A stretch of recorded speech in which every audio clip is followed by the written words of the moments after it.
Am I live? Asking the $1,000,000 question that he always does. Hey, everybody. Am I live? Am I live? Am I live? Can you hear me? Meow? Hey, everybody. It's Mike Meyers. Another day, another $6.7 million. Yay! First off, let me start off by welcoming everybody here. This is the Monday edition of the Mike Meyers Ask Mike Anything live stream. The goal of this live stream is to provide those of us who are isolated by the coronavirus an opportunity to continue our studies concentrating on CompTIA A+, Net+, and Security+, although we can certainly move outside of that. The goal of this live stream is pretty simple. It's called Ask Mike Anything. So you ask me questions and I answer them. We do have a special topic today. We're going to be talking about IPv6 in a SOHO environment. So that ought to be pretty interesting. But even if you have a question about CPU sockets, it doesn't matter. Go ahead and ask your questions. I'm being helped, as always, with Scott Jernigan, and Dave Rush is here as well. So do be aware that all you have to do is type in a question, and I'll answer it. So it's about a 15-minute delay on average, and if we miss it, it's no big deal. Type it again. It's not that big of a problem, and we're glad, and I am literally here to answer your questions on certification issues and topics. So that is the big deal here. So let's see. We have a lot of things to talk about today. Hoo-yah. Okay, so Scott Jernigan is telling me that if anybody tries to type in any links into the chat, that YouTube kills it. So don't go putting in that stuff there, kids. So we're going to have to be careful with that, but that's all right. I mean, I think we'll be all right on that one. Coffee, and it really is coffee this time. Lots of things to cover here today. First of all, apologies to those of you who were working on the Total Tester over the weekend. We had a minor glitch. It wasn't no Tolo, it's just regular coffee. We had a minor glitch over the weekend, and the Total Tester online went down. No, we were not attacked by anything. It was a maintenance issue that we had forgotten to do, and the guys saw it, quickly fixed it, we were back online. But I did get a bunch of people complaining through emails, and on LinkedIn I got swamped, and it was interesting. So yeah, you gotta remember, Total Seminars is a little mom and pop. We're not a big organization, so unfortunately, you know, we're not there to instantly fix stuff like we would normally hope we would. But I do apologize. It was down for about 2 hours, as I recall, and the guys got it up and fixed it. So, sorry. All right. First of all, I warned you guys how you like my Santa costume, but I do want to show you guys something. I have returned to my older haircut, the one I've had for decades. Yep, this is the normal Mike Meyers, for the record. So, I've always shaved my head, and I got lazy over the last year is really all that happened. Yeah, what you guys were looking at was my COVID hairdo. And so we're back to the Mr. Clean look. Although it makes hats a lot less optional. You guys have no idea how important hair is when you're walking in the rain. It's craziness. So I'll be back to using my hat collection more and more. Get my Santa hat there looking snappy. Enjoy the holidays here. So, and while we're at it, happy holidays to everybody. I hope you guys are having some good Christmas plans, or at least safe ones. And I know I'm basically going to stay ensconced here at Shea Meyers and eat cookies and sit in the hot tub and basically stay out of trouble. So it sounds like fun. I do have 2 family members coming over on Christmas Day. So that's me being a little crazy. What else do we have going? Oh, this is a big one, guys. This is a very big one. I'm hiring. I am looking for help. In particular, I'm looking for people who are good at presentation and who love technology. And we are legitimately looking for people who are looking for a job. There isn't anybody on this site who I wouldn't at least give consideration to. How's that for something to think about? And you'd end up having to work with me all the time. How's that for something scary? this is a legitimate thing, guys. We are looking to take on 1 or maybe 2 people. And, Total Seminars, because we're a training company, we tend to do better when things aren't as good for everybody else. During recessions, we tend to do better. And when things are booming for everybody else, it tends to be slower for us. So I'm looking for applications. If you guys want to do this, send me an application. michaelm@totalsem.com. And I'll talk to anybody, especially those of you who I've known here on the site for a good long time. Okay, not Tolowit, but everybody else is great. I'm kidding, Tolowit, you're welcome as well too. And we need some help, and so do keep that in mind. Send me an email, and we can do it that way. The official job filing is on LinkedIn. So if you're friends of mine on LinkedIn, you can scroll through my LinkedIn, and there's a direct connection to that. If you send me an email, I'm probably just going to point you to the LinkedIn connection. So do be aware of that. Nigel, Mike, where's the new Security Plus material? We're so close to being done. We'll be done before the end of the year. And yeah, it's the 21st. I know what I'm saying. So we're going to be there pretty soon. Cameron Boyd, totally interested with no experience. Cameron, you say you don't have any experience, but your presence here has shown me that you're a technophile, and I'm willing to give everybody a shot, especially those of you who've been here on this site, who I have some affinity towards. Talk to me. Let's see what happens. Other topics we have going here. Next one is we have a holiday schedule this year. So I had warned you guys last week about this, but we're going to be taking a few days off over the next couple of weeks.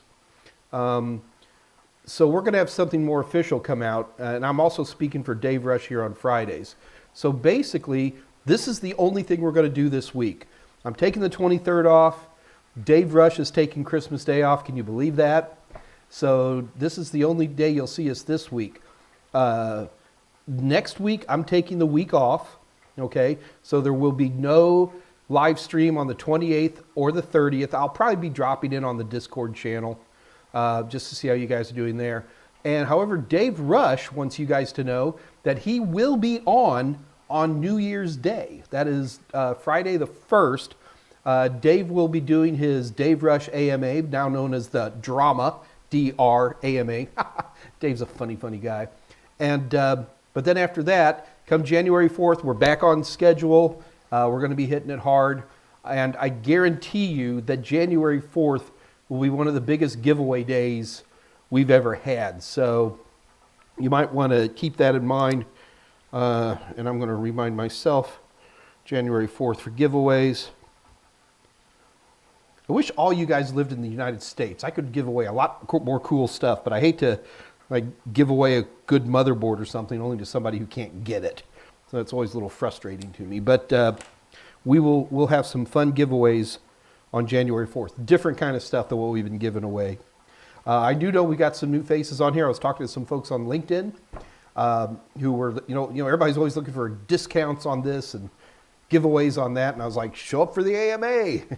We give stuff away all the time. And if we're not giving it away, we have tremendous discounts. And speaking of discounts, let me make sure I got it right today.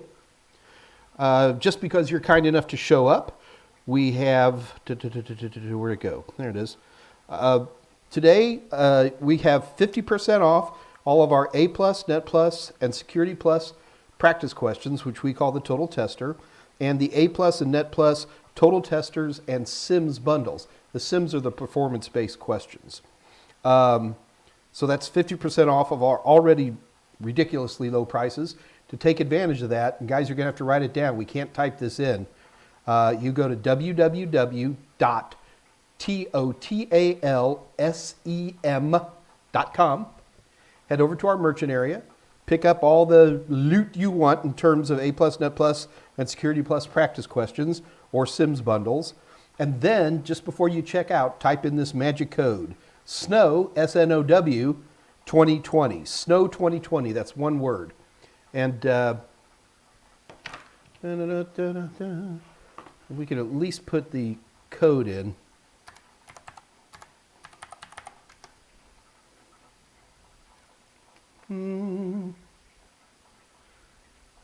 Just want to see what people are saying.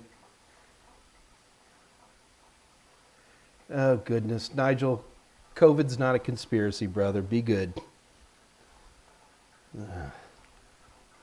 I'm a Republican. It's hard to hear that stuff. Okay. So we got the haircut done. We got the job offer. I hope some of you guys apply. There's a few faces on this site, especially those of you who show up in the Discord channel, who I would at least like to talk to you about this. And we got the holiday schedule covered. Okay, I think we got all the core stuff. Let me do a quick scroll. Now, guys, do keep in mind, this AMA starts at 2 o'clock, but it runs until 4 o'clock Central Standard Time or until the questions run out. So it's really up to you guys. Sometimes we run a little short. It's just, I'm here to answer your questions. And sometimes we run a little shorter, sometimes we try not to run too much longer. I get in trouble when I do that. But, so it's important. You got to ask questions or we call it a day. There is a Discord channel, but again, with this new YouTube, can't type it in. I'm not sure how we can send you a... oh, they show up, but they're not clickable. Oh, all right. Well, Scott Jernigan, can you type in the Discord link? Even if it's not clickable, people can cut and paste. Now, do keep in mind that this Discord channel, which is the unofficial Mike Meyers Discord channel, something cleverly named like that, this is run by my buddy Jose. It is not an official Total Seminars product. It is not an official Mike Meyers product, nor is it endorsed by me, which basically means that the people who get on there could be a little non-PC and I don't get sued. But they are a good group of folks. I do tend to show up from time to time. And especially those of you who are new today, and I see some new faces, you might want to give that a consideration as well. It's a great place to start. Okay, let me just see what's going on. Yeah, Tolo, between the COVID lockdown and the Christmas season, I'm putting on too much weight. Stand in line, brother. All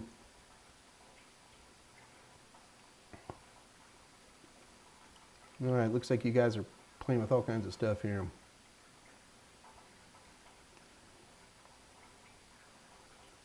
Just looking for questions, guys.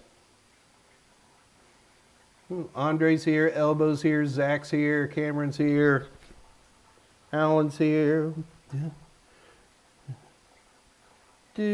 Axe is here, man. I haven't seen you for a while. Edward, good to see you, brother.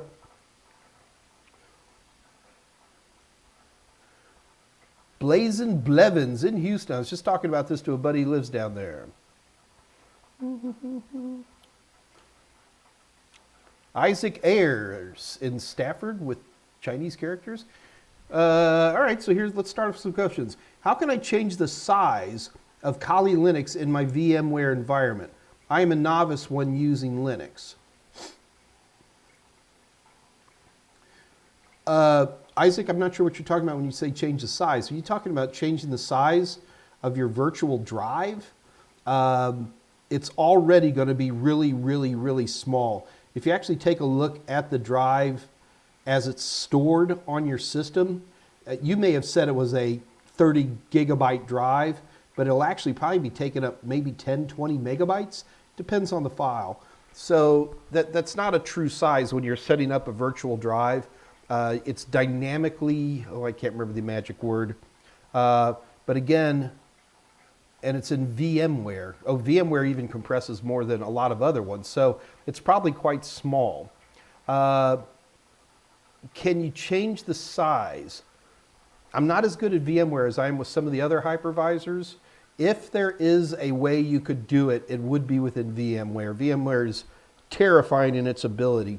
But again, if I would assume that you're wanting to make it smaller because you're running out of hard drive space, I would think there'd be a lot of other things you could probably take off that hard drive. Have you cleaned your temp folder lately?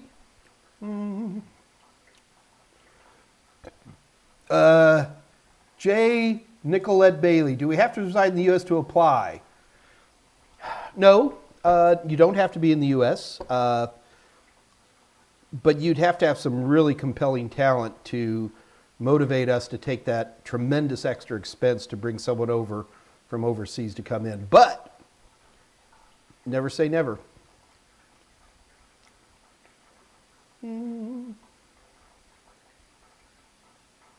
Elbow, I appreciate the consideration, but I'm meeting with my future employer tomorrow. Well done, sir. Elbow, big round of applause to you. Jim U. Baron. Hi, Mike. Wishing you well from Canada. I love Canada. I've been to Toronto a few times. I've been to Vancouver. I like watching Letterkenny. Does that help? Mm-hmm. Mm.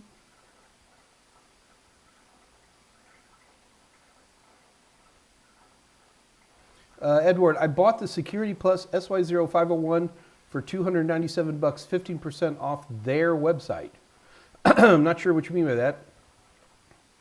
Michael Reeves saying happy holidays. Happy holidays, Michael. Walk in the Clouds. It was actually a good movie. 2:08 p.m. Do I need to go through A Plus before I take your Network Plus, or can I go to Network Plus directly? There's no prerequisites for any of the CompTIA certifications. You can take Pen Test Plus. There's no training requirements. You don't have to buy any books. You don't have to do nothing. You got to pay money to take and sit down and take the test. That's the only obligation you have. Now that you know that, what's my opinion? Well, walk in the clouds. Do I need to go through A Plus before I take your Network Plus course? The Net Plus does not lean heavily on the A+. It would probably be a little helpful, but it wouldn't be an end-all. Now, if you said, do I have to take Network Plus before Security Plus, then I'd say, oh yeah, oh definitely yeah. Yeah, I know there's people who take Security Plus cold, but I am really wildly uncomfortable with that. You do not have to take A+ to take the Network Plus. It is a de facto certification path that most people take A+ and Net Plus. You can do what you want. If you were like a really great tech, then I'd say you could probably comfortably skip A+. But for most of the rest of us, you probably want to take A+.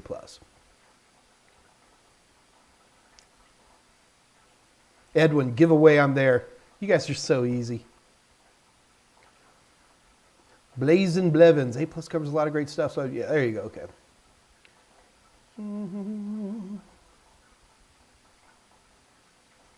Yeah, Andre, no snow up there in Belgium. It's never going to stop being funny for me, Andre. Sorry.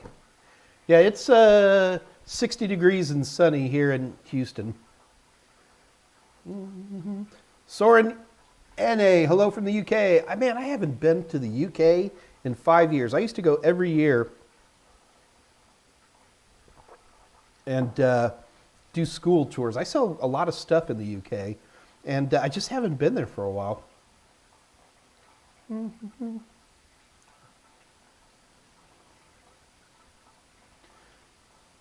Oh, goodness.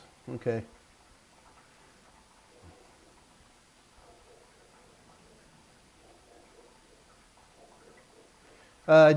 J. Nicolette Bailey, can you recommend where to refresh A+ and Net Plus Train the Trainer courses? God, I haven't even heard of that in a while. Scott, do you have any input on that?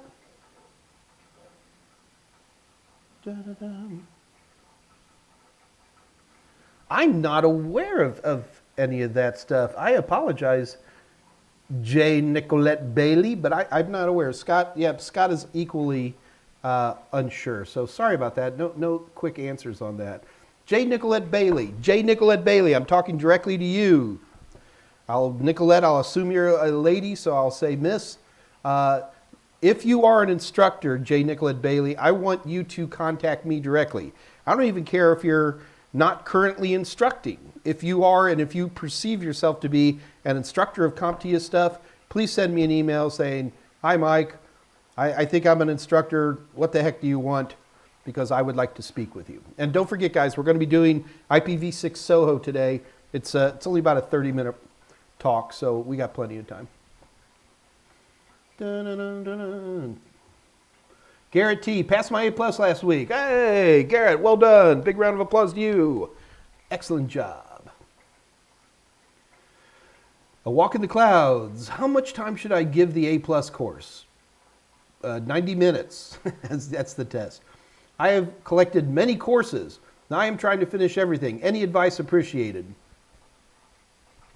I know people like you walk in the clouds. You're collectors of training materials, and that can be a dangerous thing because after a while, because you're going to find inconsistencies between different training materials, you're going to see very different ways that people look at stuff. I tell everybody there's nothing wrong with getting a second source, but I get nervous when people get 5 or 6 sources because you end up locking up. If I were you, I'd be buying some of those Mike Meyers practice questions at 50% off. Remember, use the passcode SNOW2020 when you go to www.totalsem.com, and I would just be pounding practice questions. That's it. And then use the practice questions that you can't answer as a clue as to what you should study. Let's say you got 5 different books in front of you. Let's say that you're a book person, all right? Pick 2. One of them's mine. But pick 2 and kind of concentrate on those.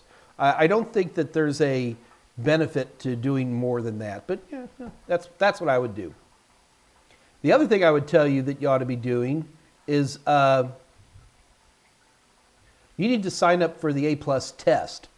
I don't care if you sign up 3 months from now, but you need to put your money down and sign up for the exam because heat and pressure makes diamonds, man, and that will work for you. So many people, they just delay, or like they take both exams, they fail one exam, happens, and then they don't retake the other exam fast enough. Then all of a sudden there's new exams and they have to retake both, all kinds of things like that. I'd strongly recommend that you go ahead and schedule for the exam. If you're not comfortable, schedule 4 months in advance. Who cares? Blazin' Blevins. Hey, Mike, this is 2:11 p.m. Hey, Mike, question about your Total Seminars practice questions. Does each test differentiate from the last one? I took your A+ twice and it seemed to be the same test twice. It depends how you sort it out. They're most certainly not. There's one test bank, okay? And in that test bank's about, I'm just going to say like 1,200 questions. I think there's more than that, but we'll just say 1,200. And depending on what you ask and what you sort out, Scott agrees with me, more than 1,200, is going to be the questions that you see. So if you're asking, I just want to see, certain chapters are pretty light. Like chapter 1 is a pretty light chapter, so there's not a ton of questions. So if you keep doing chapter 1 and you want 90 questions, there might be 120 questions in that part of the test bank. Yeah, you're going to be seeing a lot of the same questions. Also keep in mind that I don't give you the actual questions on a CompTIA exam because CompTIA will lock me up and throw away the key. Plus, I don't think it's the right thing to do anyway. But if I give you a question, let's just pretend. Let's say there's a known question on the A+. 2 + 3 equals, okay? And let's just say we know that that's a question. I'm going to put a lot of questions in my test bank that's going to say, what does 2 + 2 equal? Or 5 - 3, what does that equal? See what I'm saying? And what'll happen is you'll find 5, maybe 6 questions that sound the same. They're not the same question, okay? But they sound the same. That's a real strong clue that that might be a topic you want to hit on. We've actually done studies where we've had people sit down and take the test, and then we ask them questions afterward about this is the practice questions. And it's absolutely useless. That's why I'm never a big fan of these brain dumps, if you've ever heard of this. So people take an exam. This isn't unique to CompTIA. It's done all over the place. So people will take an exam, and then they'll just barf out as much as they can remember about the exam. We've discovered empirically that people don't remember diddly, and it's a terrible idea.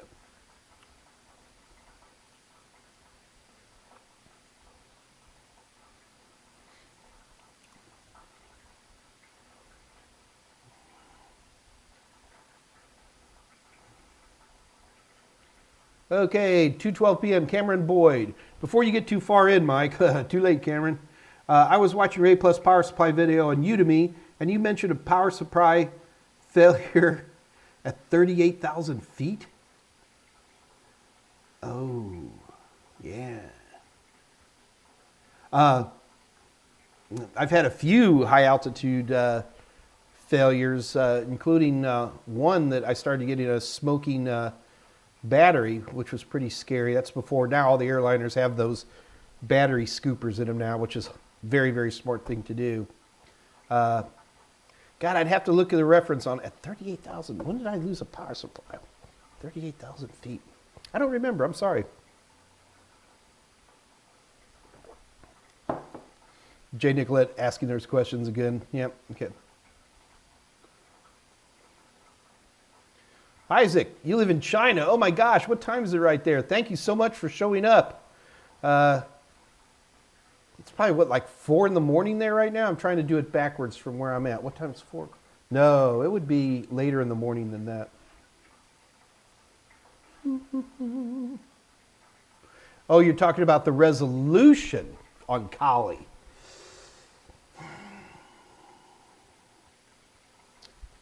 I don't think Kali allows a resolution. Hang on a minute. Oh, here, Scott Jernigan answered. Resolution is locked with Kali. Oh, you have to change a configuration text file. What was the name of that? Back in the old days with Linux, when we first started to finally get graphical terminals running, winx86.conf file. It was a horrible, horrible thing to manually change resolutions in a configuration file.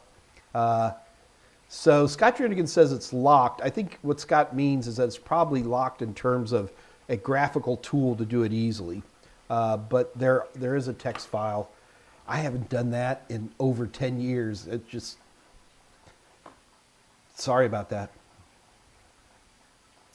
KM, hi Mike. Hi KM.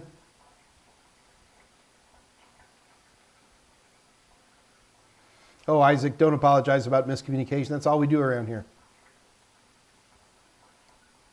Nigel, how do we stop YouTube ads? They are so annoying. Well, first of all, Nigel, of course you're going to be using Firefox, which is the best web browser out there.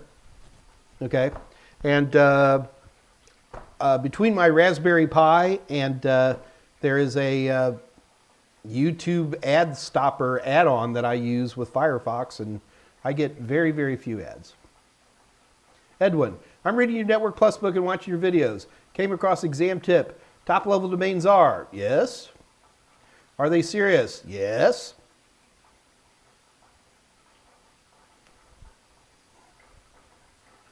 Yep. Oh, look, you guys are all helping Isaac out. Good, good, good. Nigel, by the way, I'm a Python wizard now. I need it for cybersecurity. Hey, Python's a great thing, man. J. Nicolette Bailey, you're going to send me an email.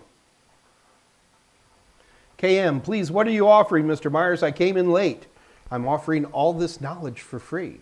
And also 50% off on all of our practice questions at www.total7.com. Just head over to the merchant area and grab yourself some practice questions. And just before you give them your credit card, type in SNOW, S-N-O-W 2020, and you get half off.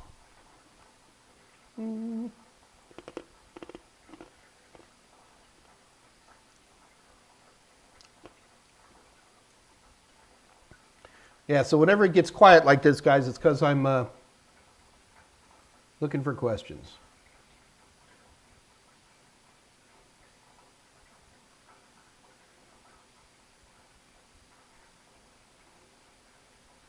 Richard Bro, to get the chance to work with this group would be worth taking travel expense. Yeah.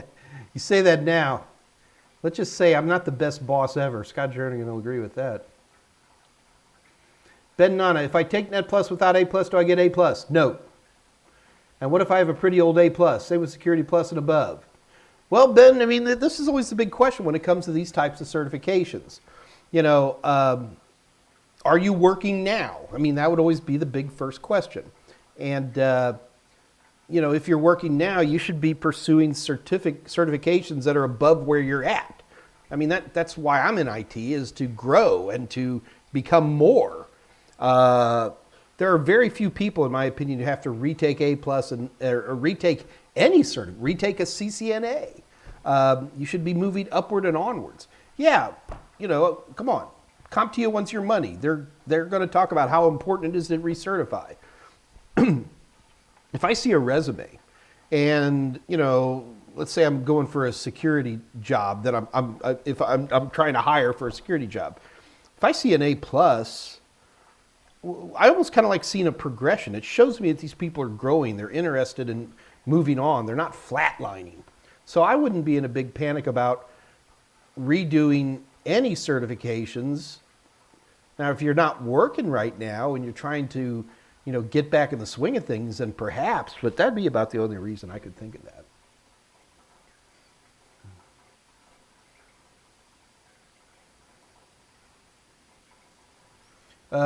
Edward, are the Seagate external hard drives any good?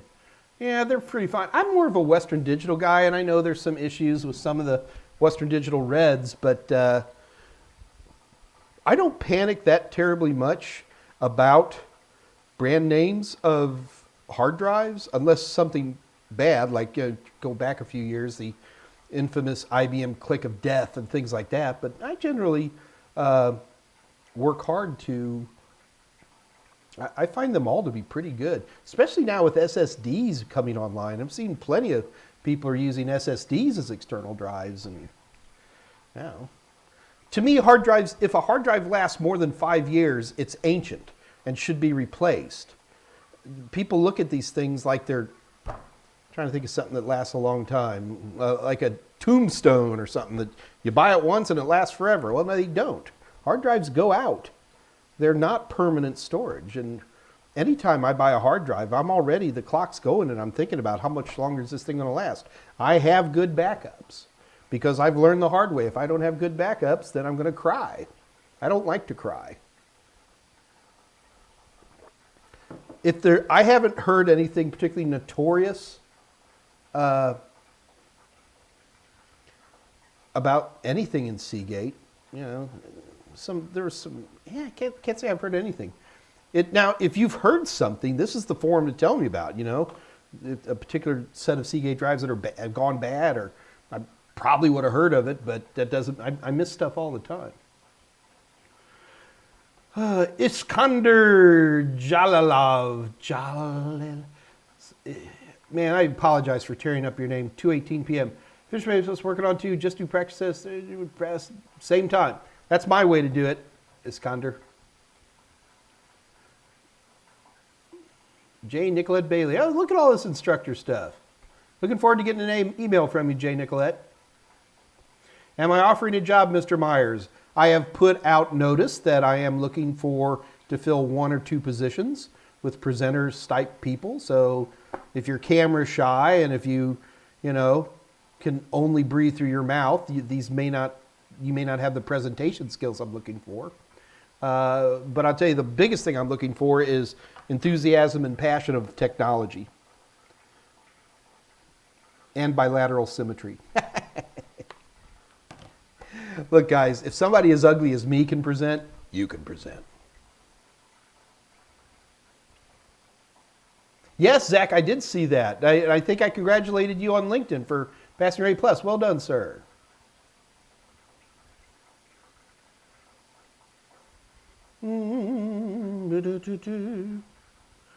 Yeah, one more time, guys. I mean, I am seriously looking for folks. If you're interested, send me a link. Just send me an email. I'm probably just going to point you to LinkedIn and have you go that route, but do be aware that that is an option. Kevin Lopez, I wish Mike did a free test voucher giveaway. We don't get those for free. We don't even get a discount on hardly anything. We get a tiny bit of discount. We pretty much just pass all that on to you guys. The Mandalorian Season 2, I watched it. I ain't saying nothing. May the Force be with you. Yeah, no spoilers. Yeah, The Mandalorian Season 2 turned out pretty good. Iskander, why is CDMA in CompTIA? It still exists, man. See, I get in trouble because every time... It's for you, Mike. I'm always the type of person who wants to... put away old technology, and CompTIA is notorious for it.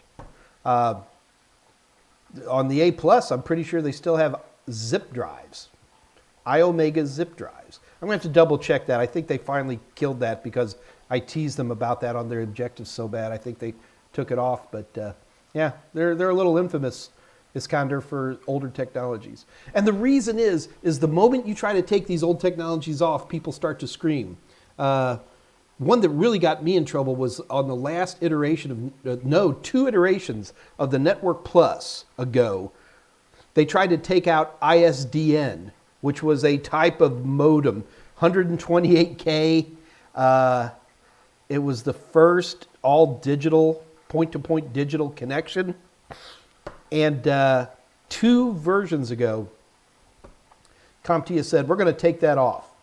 And I was like, thank God. You know, I mean, why are we talking about ISDN for crying out loud? Ends up, there's a whole industry that still uses ISDN. People who do voiceover work and stuff use ISDN. Who'd have thunk it? I didn't know. Man, I hadn't touched an ISDN terminal adapter in over 10 years. Ends up, there's full support from all the big phone companies and everything. I know it's ridiculous sometimes. 10% of all the wireless networks in the Houston area are still running WEP. I think it's down to 8% now. You know, I get tempted to start, like, I think they should be doing IPv6 before IPv4. But IPv6 has, right now, at best, about a 35% penetration. That means 65% of all the computers on Earth, at least the ones that Google and all the other searchers can see, don't run IPv6. How crazy is that? Alan Duggan, 226. How are we doing? Yeah, we're doing fine. Sorry, guys, I'm getting lots of input all around. When did an IT course our lecturer advise us to use brain dumps?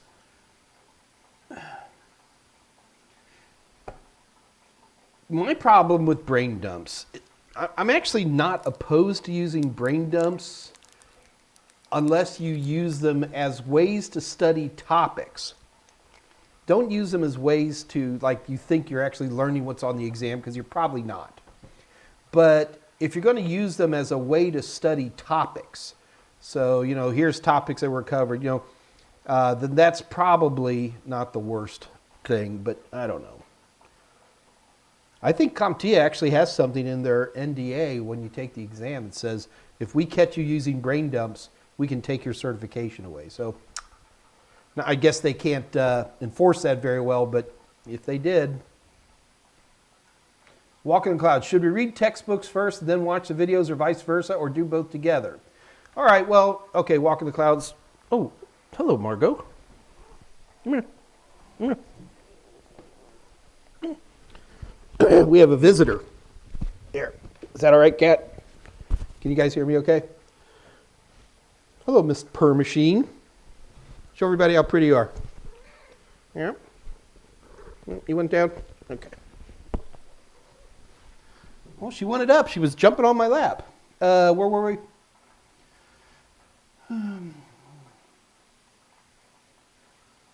I lost what I was talking about.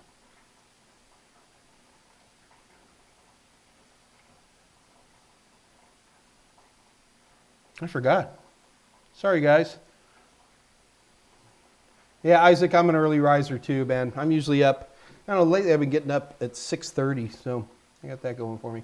Guys, I was halfway through a question. I got Kitty distracted. I apologize. I missed it. How are we doing on time? It's only just 2:39. We're good.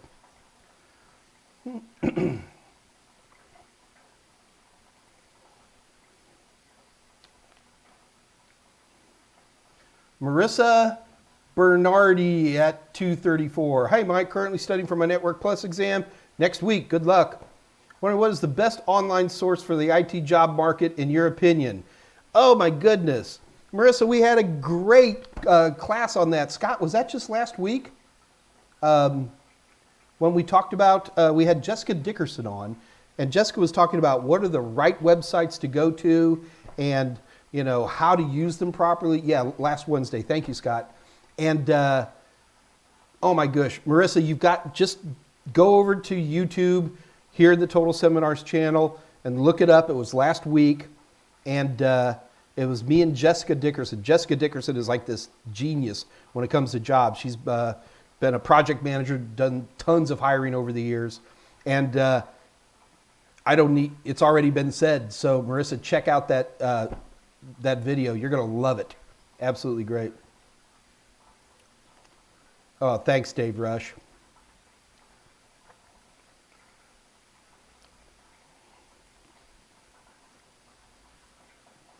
David Zientra. Radio uses ISD. Okay, I know. It is slow but reliable.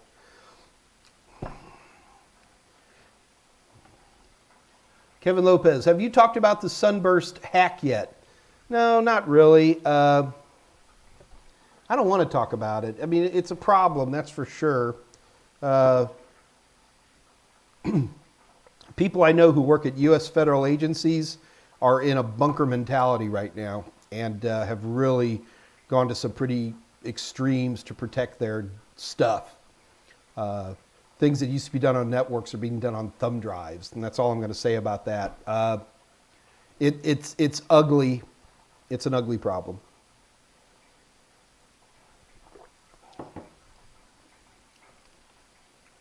Max Mittelstadt.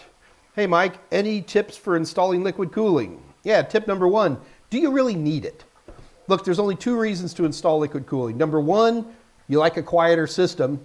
And number 2, you're considering overclocking situations. Okay, there's a third reason, because it's really cool. These days, liquid cooling is so much easier than it used to be. There are a number of superb kits out there. I'm not going to name any brand names. They're all darn good. Cooler Master probably, okay, Cooler Master is a good one. Manufacturer of liquid cooling systems that really do a nice job.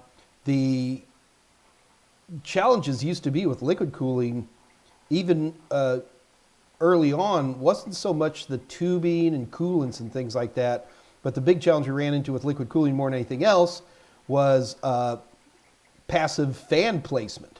Even that's gone now. I mean, pretty much, if you're going to be buying a nice case, which, oh, by the way, if you're buying liquid cooling, you're buying a new case.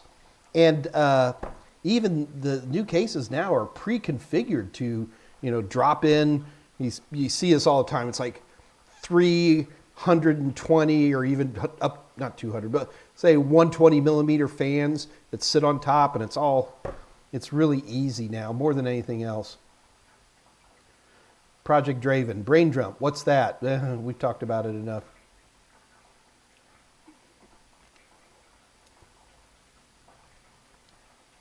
Project Draven, serious question, never heard the term. Project Draven, Google it. Dan Seneca, so cute. She's gorgeous, isn't she? Margot's a beautiful cat. She wanted something, but now she's sitting on my coat. Yeah, we actually had to pull out the coats last night. It dropped down to like, I don't know, 40 degrees. I was out walking around. She is gorgeous. Thank you, Dan. I appreciate it. Lillian G. Chappa Vlog USA. Hello, Lillian. I love watching all your videos. Thank you very much. Appreciate it. Yeah, and Marissa, after you watch the videos, come back on the next AMA and we can talk about it.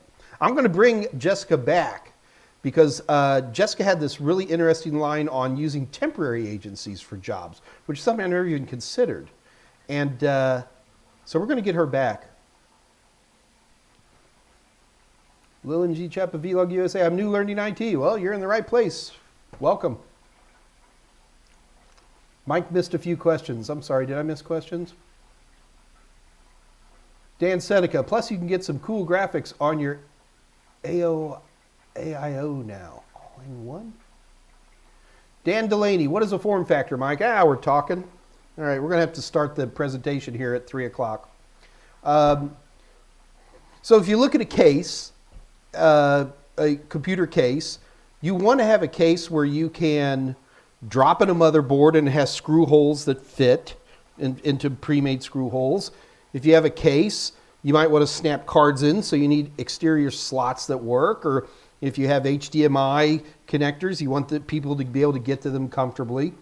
So the idea of a form factor is a standardized shape and organization of motherboards, cases, and power supplies mainly that guarantee interoperability between those three things, which allows us to be able to build our own systems. You can't build your own laptop. Yeah, there's been some attempts over the years, but you really can't because of this concept that they lack called form factor.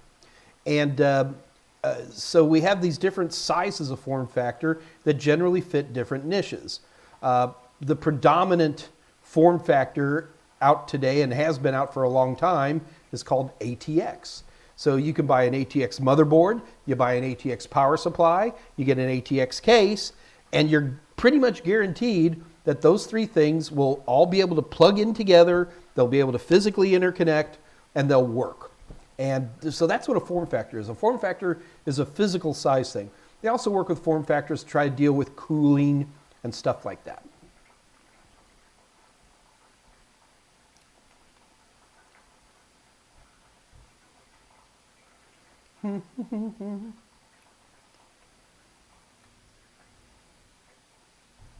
Wow, dude, Blaze Blevins.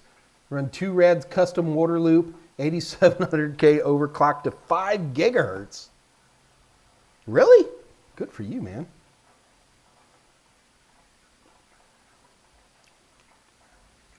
Sorry, guys, if I'm seeing a lot of questions, yeah, just keep typing them back in. We'll get there. We got about, I'm going to start the presentation in about 15 minutes. It's a good one, too, for IPv6 in a SOHO environment.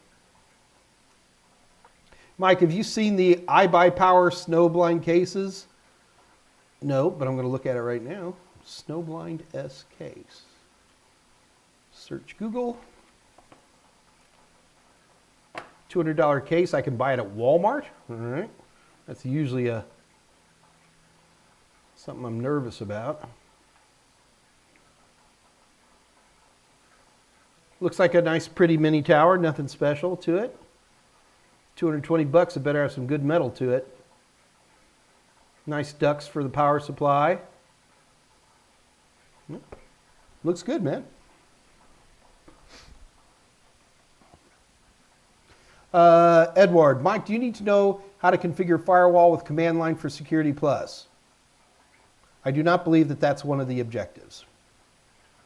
The one thing I can tell you, Edward, is that the Security Plus is not an iOS exam. So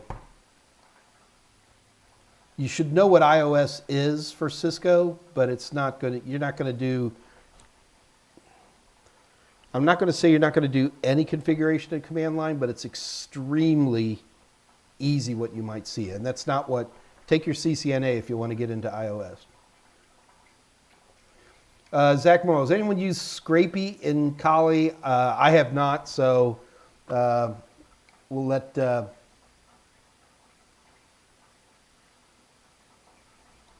I'll let Dave Rush handle that one.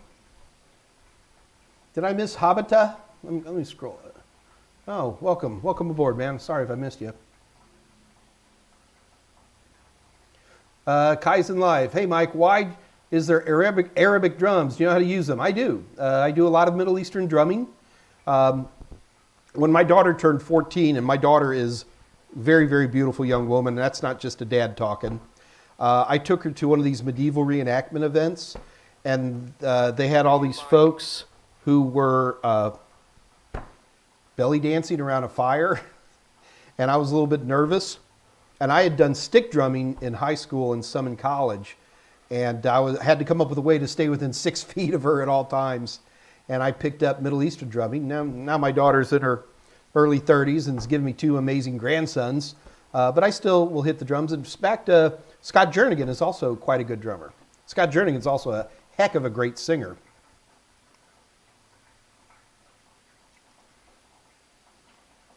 Project Drave, still rocking my Leon Lees. God, there's a name I haven't heard for a while.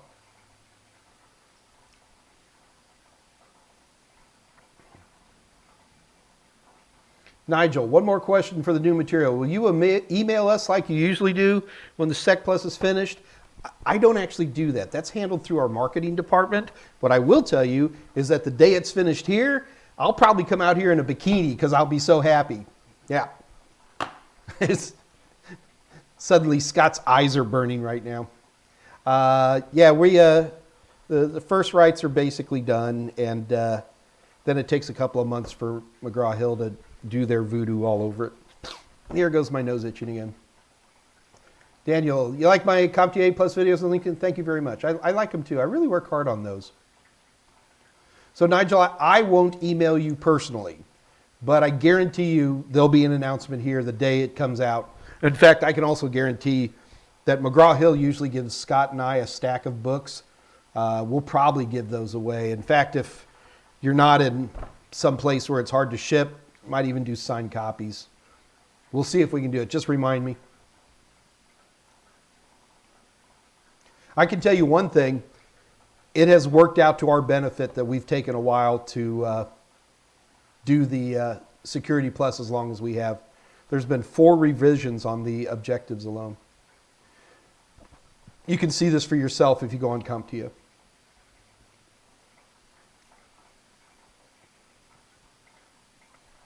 David Zientra, 200, you can get an ATX case for 20. But David, did you see how beautiful it was? I mean, the big difference, I don't buy cheap cases. And my main reason for not buying cheap cases is fit and finish, edging, cable padding, exterior features. Like if I don't have at least 3 USB ports up front and outside, I don't want it.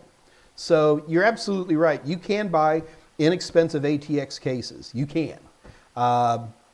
And if you're not picky, they work fine. I mean, it's just a case. As long as you got decent airflow, and that's usually more power supply than anything else, it's going to work fine. But, you know, you reach a certain point in life, you know. Oh, here we go. Daniel Delaney, what anti-malware software do you use? My primary anti-malware software is the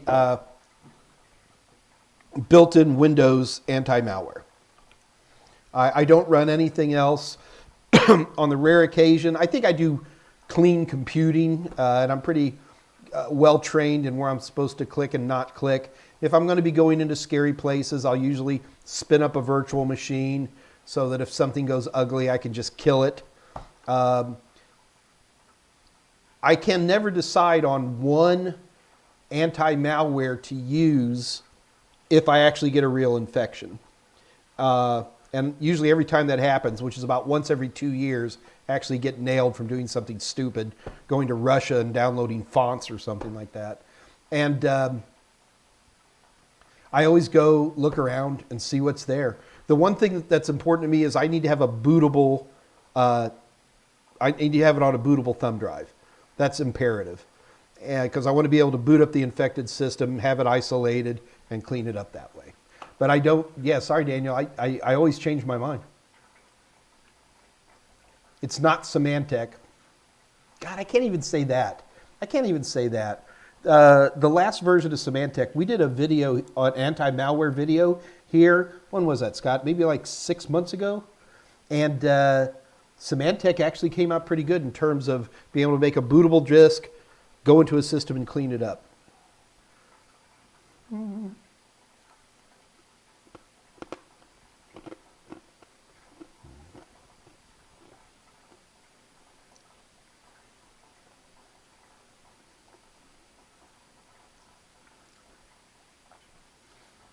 Here we go. Alice, drop Scrappy and learn Wireshark. Oh, so Scrapy is a capture tool.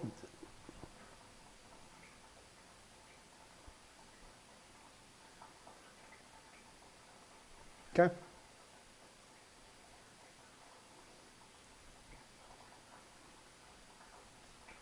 Oh, the side of that thing's an LCD display? Wow, I don't see that. Okay. Cool.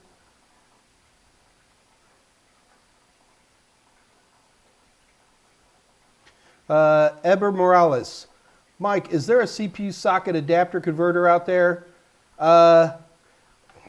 No.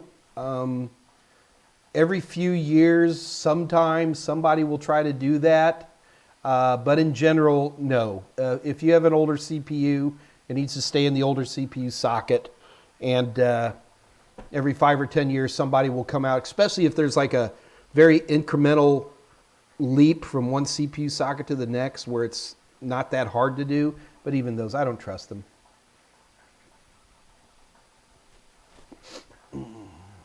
Alice is on. Hey, Alice.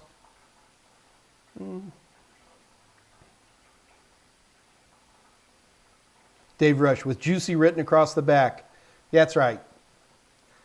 I'm going to do that. I swear to God. You're going to get to see Fat Mike in a pair of sweatpants with juicy across my butt. Come on. Is that not funny? I'll probably get sued by, who is Victoria's Secret, whoever sells those things.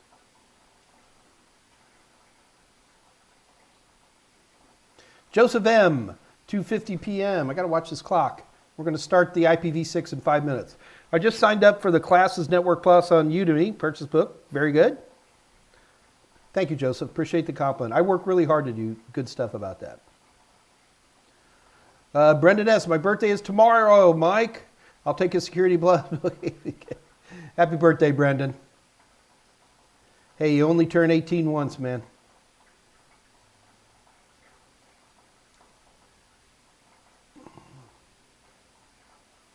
That is crazy, that case. I'm going to have to look at it a little bit more. It just looks like a clear case from what I can see here. All right, cool. I'll check it out.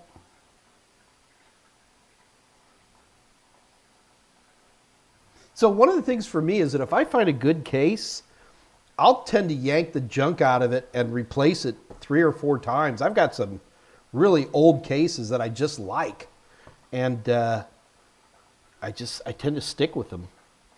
I don't know what I got here. I don't remember.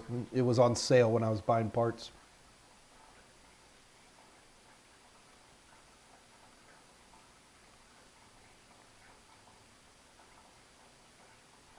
Looking for questions. Edward, man, you're a chatty guy, and that's what I'm here for. Edward, ask all the questions you want. Is it possible for malware to get on my main system from a virtual system? Theoretically, I've never actually seen it. It's actually a Security Plus discussion. I forget what the term is. VM spanning or something like that. But it is something that theoretically can happen. I've never seen it happen. Sorry, guys. Sucking on Werther's Originals today. Andre, you could get a cheap case and put it. Okay, Omar Ahmed, can a hacker break into my network and jump into other devices after exploiting my device? Yes. The problem, Omar, is, are you that interesting? Even the most basic firewalling on today's even home networks, it's challenging. I'm not saying it's impossible. You know, you watch the hackers in the movies. I always love this. If you ever get a chance, watch Codename Swordfish. Anyway, here's how hackers hack in movies. You ready? Shoot. Darn. I'm in. Yeah, it doesn't work that way. Anybody is hackable over enough time. But if you only have a screen door on the front of your house, but everybody else doesn't have doors, they're not going to come after you. You know, you're not interesting. I know this hurts people's feelings a lot when I tell them that. It's like, most of you people aren't interesting. If they could, you know, maybe to get you into a botnet or something might be the only thing. But even that's more rare than it ever was. But yes, Omar, if you made me angry enough to want to hack in your network, I could probably get in. Can a hacker break into my network and jump into other devices after exploiting my device? You mean a phone? This would probably be the last way I would try to get into somebody's network. I'd just knock on your door and, hey, I'm Mike next door, and can I borrow your wireless network? And people are nice. I just get on your wireless network and just keep it, and yeah.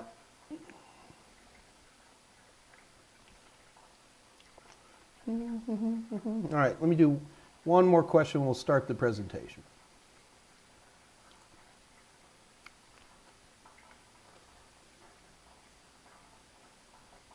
Waterfall Guy 59. What's your opinion of using Raspberry Pi? I hate them. They're terrible. I'm kidding. I love them. I got one sitting right here.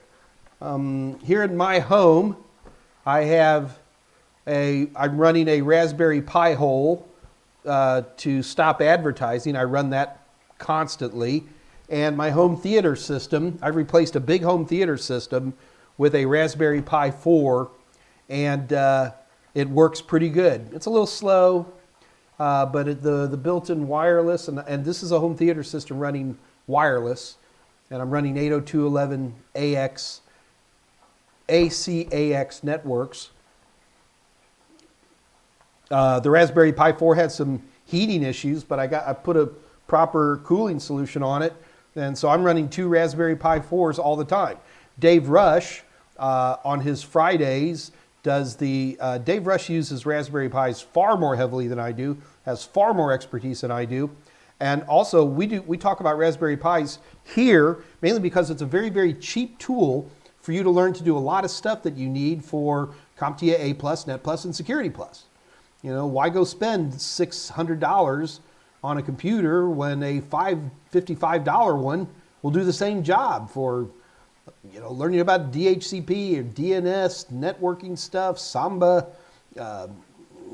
all kinds of things. So I'm a big fan of Raspberry Pis. The trick with me, Waterfall Guy 59, is you shouldn't ask, that's like asking me, am I a fan of a Phillips screwdriver?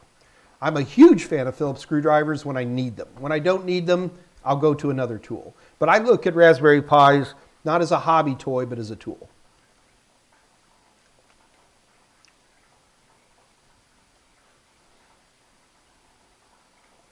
You guys are talking about all kinds of stuff here.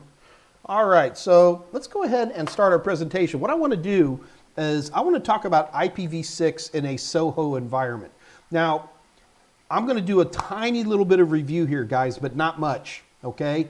It's my assumption that you know what a link local address is versus a global unicast, or what I just call a global address. You understand it's 128 bits. You understand subnets are all WAC 64.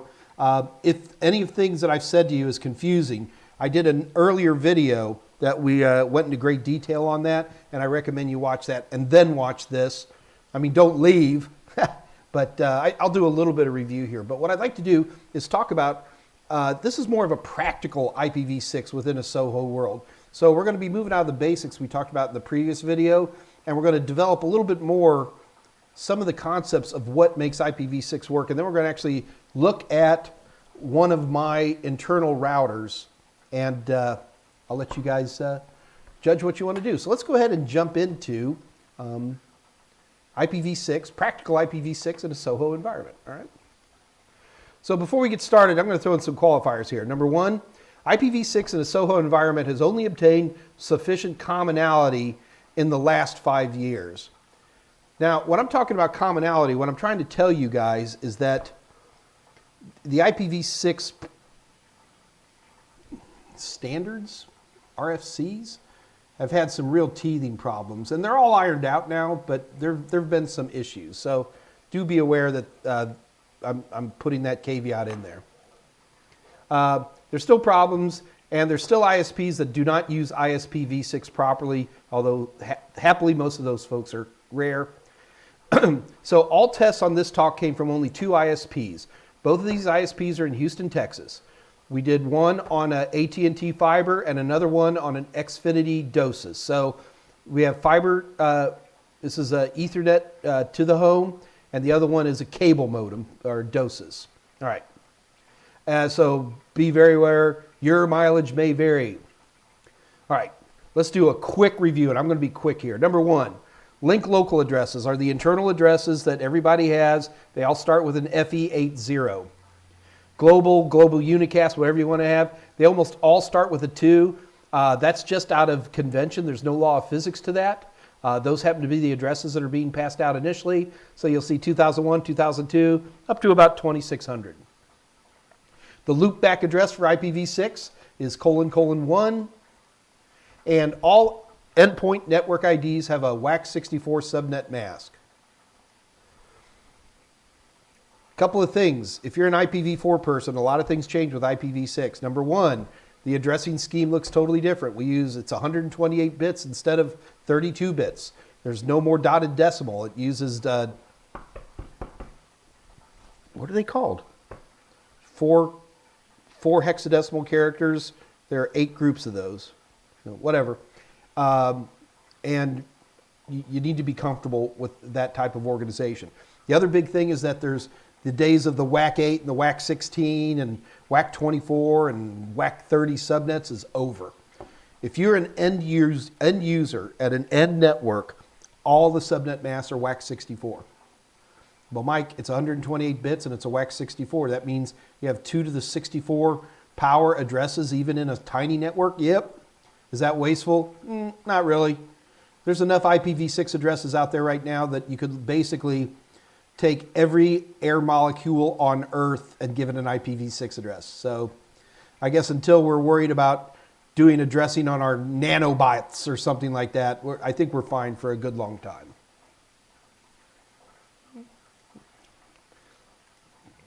The next thing you need to keep in mind is NAT is dead. There's no such thing as private IPv6 addresses. Well, okay, there are, but they're weird and nobody does it. They were really more for transitional situations, and it's rarely, if ever, done. So a lot of you guys are like, whoa, wait a minute, Mike. If you're telling me NAT is dead, does that mean all my IP addresses are public? Yep.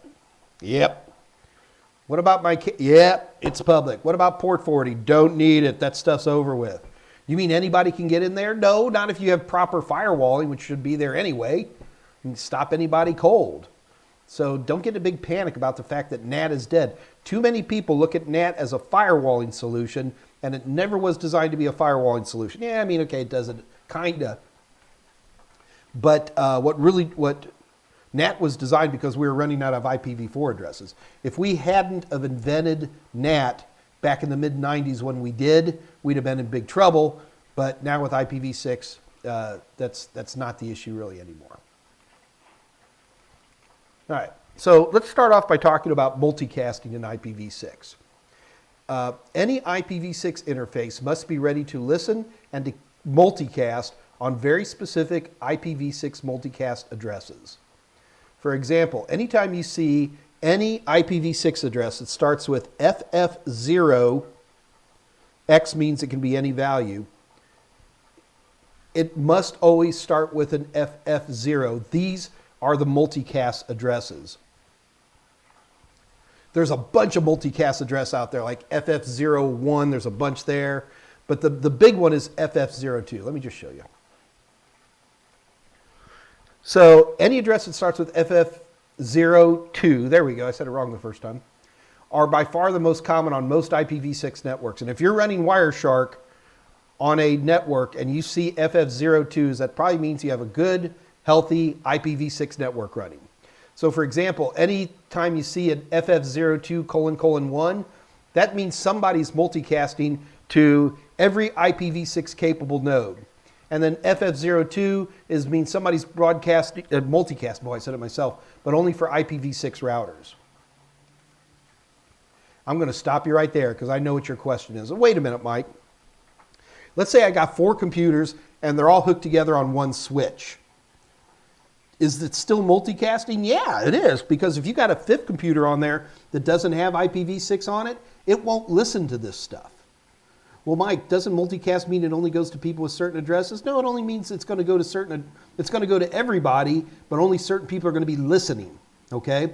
So like your regular switch that you have in a local area network, he doesn't give a hoot about multicasting. If he gets a packet and it's going to go to FF02 whatever, he's going to send it to everybody, even if you have like one old IPv4 camera. Just the IPv4 camera won't know what it is and it'll ignore it. So multicasting is really more of a listening thing than a sending thing. Otherwise, multicasting looks a lot like broadcasting. Now, when you start bringing routers into the game, you can have what is called group management protocols, where you can program a router to go, listen, if anything comes in on FF02, don't forward it because there's no IPv6 back here or something like that. But people always get a little freaked out on multicasting versus broadcasting.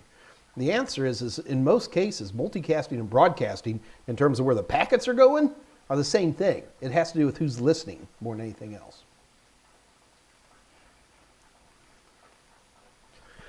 Hey, Mike, let's show them some real examples in Wireshark. Why the heck not? I have Wireshark? All right, I think this will work. So what we're going to do here is I've got some pre-made captures in Wireshark, and I just want to look at a little tiny bit. What I've done is I've filtered out all the IPv4 traffic. So we're only looking at IPv6. So let's take a quick peek here. All right. So you can see I've got my filter in there. See the IPv6? So what's, excuse me. There's a bunch of stuff to the right, which I'm intentionally ignoring. Do you see these destination addresses? These are all multicasts. They're multicasting different things. All right. So these are examples of multicast. Don't worry, we're going to come back in here and look at this more. But I just want to make sure you guys see what multicasts look like. Okay. All right. So I should have said IPv6, where do IPv6 addresses come from? Well, link local addresses are self-generated. Global addresses come from IPv6 capable routers. In case you forgot, in the world of IPv6, you don't get one IPv6 address. You get at least two if you're on the internet. So you have your link locals, and then you have your global unicasts, or what I just call globals.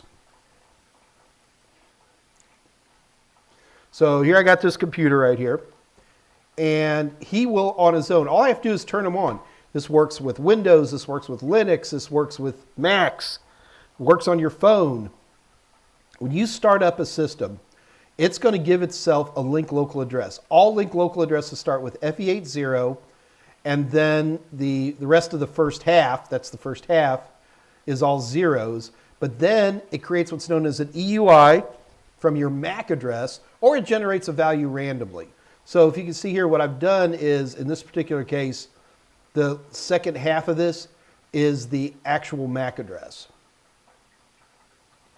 If you have a Windows system, it's going to ignore the MAC address, and it's going to spin up a randomly generated second half of your link local.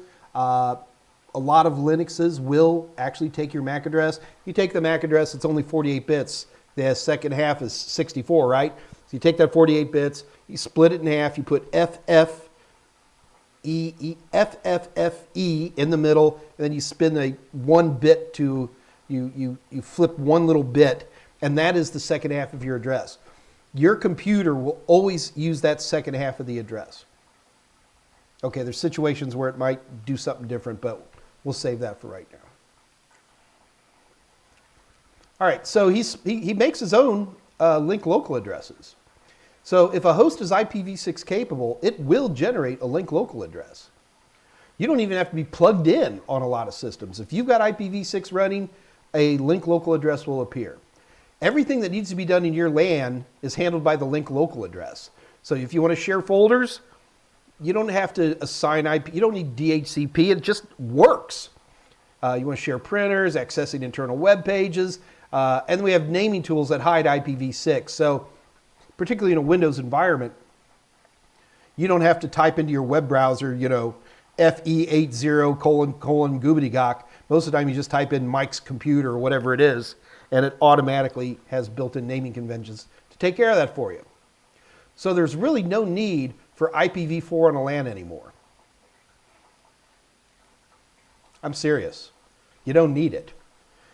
Maybe you got some old printer that can only do IPv4 or an old security camera, but even those are rare. I'm hard pressed to find any device design that's been built in the last 4 years that doesn't have full IPv6 support in it. You don't need IPv4. In fact, if you turn it off, you probably won't even notice it. But you better make sure that that printer has IPv6 on it and it's configured to use it, and your cameras, it's always the little weird stuff. But if you have Windows systems, you have Linux systems, you have Macs, they spin up their own link local addresses and they do everything on IPv6. Can they use IPv4 still? Of course they can, and can easily use it.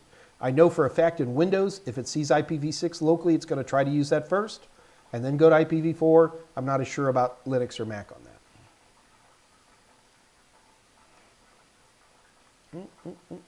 Okay, but to talk to computers on the internet, you need a global address, okay?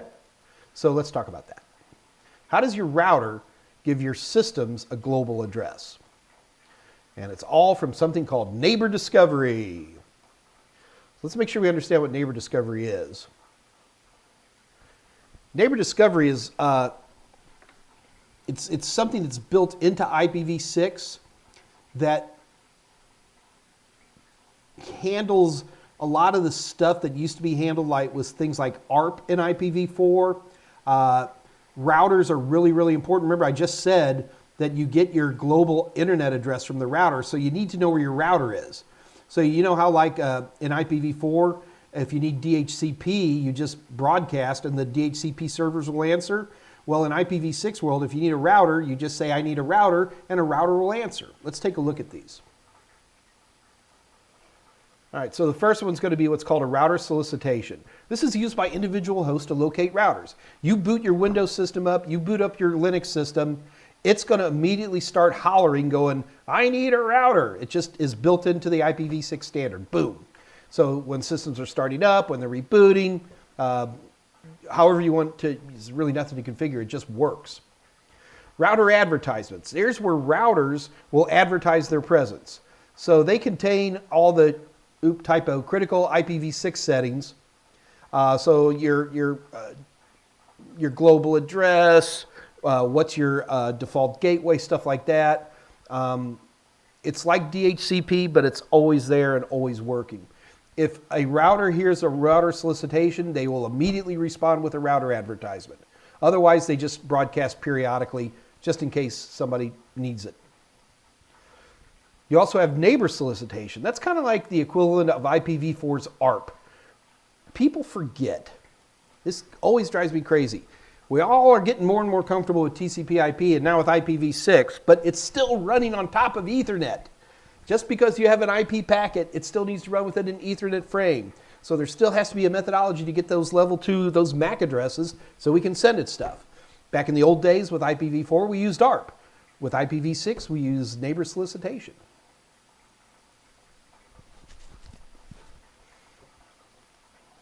And then last is a neighbor advertisement. That's just a response to a neighbor solicitation. So if somebody broadcasts and says, I need the IP address for FE80 : whatever, that particular one will respond.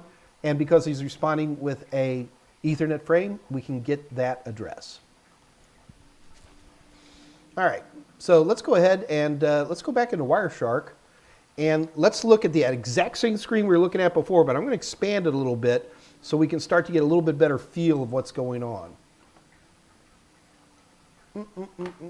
Okay. I'm a little nervous this isn't going to work. Yeah, that's the other problem I need to warn you guys about. You understand that I use y'all as guinea pigs for new ways to look at training methodologies and stuff, and I figure given the amount you're paying for this that you're okay with that. So if there's an occasional pop and skip in the record, sorry about that, guys. All right. Let's go ahead and bring Wireshark back up. Here's the big question mark. Can I pull up? Nope, I didn't think it would. All right. We have other ways to do this, kids. All right, so I'm just, I hear in Wireshark I'm going to pull something up. All right, so what I did is I just clicked on one of these. And let me get this so you guys can see it all. All right. Scroll this up. We don't really care about that part. Okay. All right, so I'm assuming you guys are comfortable with Wireshark. What I want to show you guys here is that in this particular case, what you're looking at is a router advertisement. And if you look at here, the router advertisement tells you what the network is. You see that right there?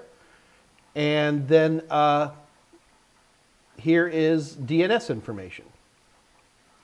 So it shows me the DNS server itself. That's actually pretty cool.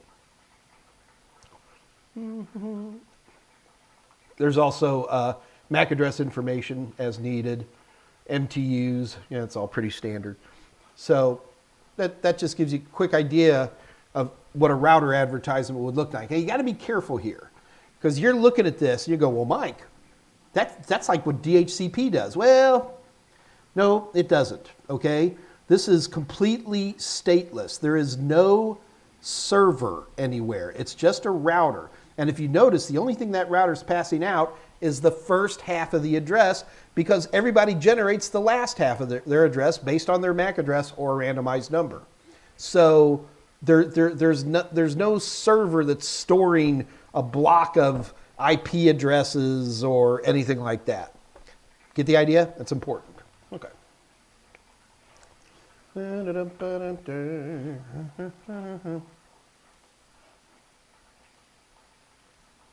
All right. So let's go through the process of how somebody actually gets a global IP address. So here's a computer, and here's a little home router, and here are kitties running all over me. Okay, stop kitties. All right, so first thing that happens is he's going to spin up his own link local address. That's just done automatically. Next, he's going to send out a router solicitation. To any IPv6 router, I need IP information. The router will hear that multicast, and he'll start passing him in that packet you just saw all the information he needs. So here's the first half of the address, and then he just screws in. Compare those two addresses. Look real carefully there, guys. You see how the last half's the same? That's done by the local computer itself. And then it's going to go ahead and give him the address for, look at that, guys. That is the default gateway. Most of the time with IPv6, if you're talking within the LAN, you talk from link local to link local. Remember, the router has one connection in the LAN and one going upstream to the ISP or whatever it might be. So most of the time, and this gets people in trouble in Wireshark, it will have a gateway address that is a global, but most of the time, Windows systems, Linux systems for sure, I assume Macs as well too, they will just talk to the router through its link local address. This gets us in trouble, especially when you're running Wireshark for the first time, because you're like, okay, so I saw in that router advertisement that it showed a global address for the upstream router, which ended with ::1. A lot of times the actual data, when you see it passing through, it goes from your computer to the link local address on the router, okay? Nothing wrong with that. I mean, you got two completely legitimate addresses on the LAN side of your router. It can just throw you a curveball sometimes when you're using things like Wireshark because you're expecting it to use the global address. It doesn't need to. All you need is a good routing table in that router, and it can handle any of those addresses just fine. All right. And then the subnet mask is always WAX64, so it doesn't even broadcast that. It just assumes you know that. Whoops, got to go back one. All right, so all of this process you're looking at right here, we call this stateless address auto configuration, or SLAC. All right, and this is when everything's properly configured. Mainly that means set everything to automatic on your hosts and make sure your router has a couple of things turned on. This just happens auto-magically. It's wonderful. Now, here's the problem though. We've got this address here, this 2600, which is a global address. How does the router know our network ID? Look, we can't just invent a network ID, guys. I mean, it's got to be a unique network ID that nobody else has. Remember, it's public. No one else on earth can have this. But more importantly, what does your ISP connect to? You get the idea? So there has to be a mechanism here which allows all this to happen. And there very much is, but we're going to have to take a little bit of a sidebar and talk about something called DHCP v6. DHCP v6. Let's talk about that. Okay, so here's our little setup. So this is my router. Here's my ISP out in the cloud. Here's all my different devices. I got desktops and printers and smartphone and wireless, whatever it might be. And what I want to do is I want to get a network ID for in here. Now, I know it shows as a cloud, but what's really happening here is somewhere, this connection, this could be a cable modem connection up to my ISP. This could be in my house. It's a fiber optic connection, whatever it might be, but you're connecting to another router. You're connecting just to another router. People forget that. Upstream of your router is another router, and upstream of him is another router, until you get to the top of the internet. All right? So we don't use Slack to do this. We use something called a DHCP v6 prefix delegation. Now, if you're me right now, you're like, wait a minute, Mike, I'm just getting this Slack thing wrapped around my head, and now you're talking about some old stuff called DHCP. I know DHCP. You don't know this DHCP, man. This is a different animal. It's got some similarities, but it's different. And we're going to talk about what that difference is right now. So let's just zoom in on our ISP's router and our router here at the house, okay? So DHCP prefix delegation basically says we're going to give you the prefix of a unique network ID that only your little network's going to use, all right? What I'm showing you here is how it's done in SOHO environments. In an enterprise environment, it's a little bit hairier, but it's easier to learn this way first. So here we go. So first of all, in my router itself, this is a setting from my router. I had to make sure that this DHCP prefix delegation is enabled. Most people, when they tell me that their IPv6 isn't working, the first thing I say is, please go into your router and make sure DHCP PD is working right.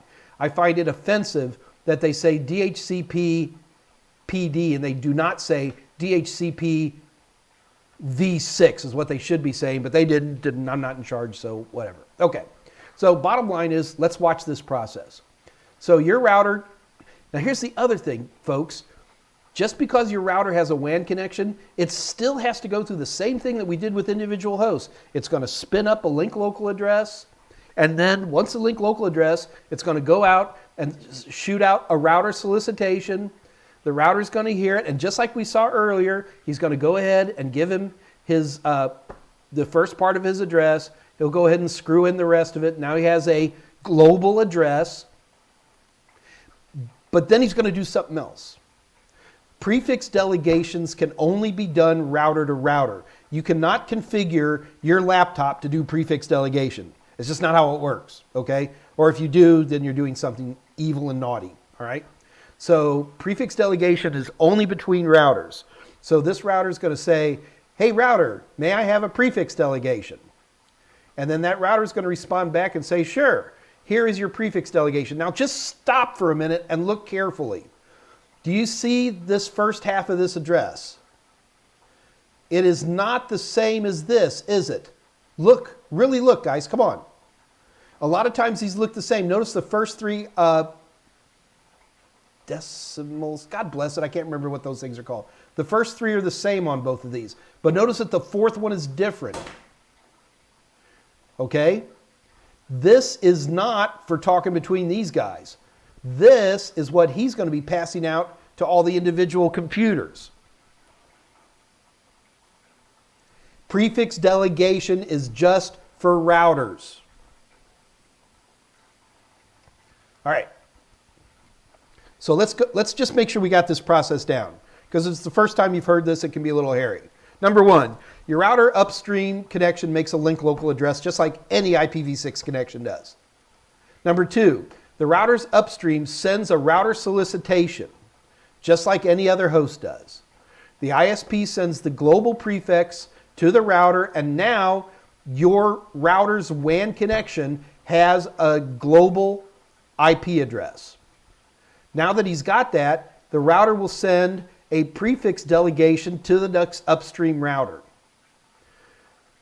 The ISP's DHCP v6 server then sends, it shouldn't say as, it should say a 64-bit prefix delegation to the router. I need you to think about that for a minute. In most SOHO environments, you don't have a bunch of subnetworks. You just got your computer and the home theater and the wireless, which a couple of phones hook to, right? And a printer, right? And a Nest thermostat.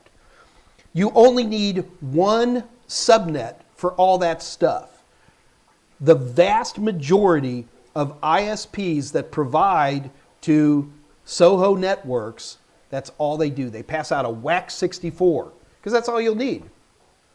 Back in the old days, they would pass out like a WAC 48 or something like that, and then you'd have to add an extra chunk in there, but you have to get into an enterprise environment to deal with that anymore. So keep it simple, guys.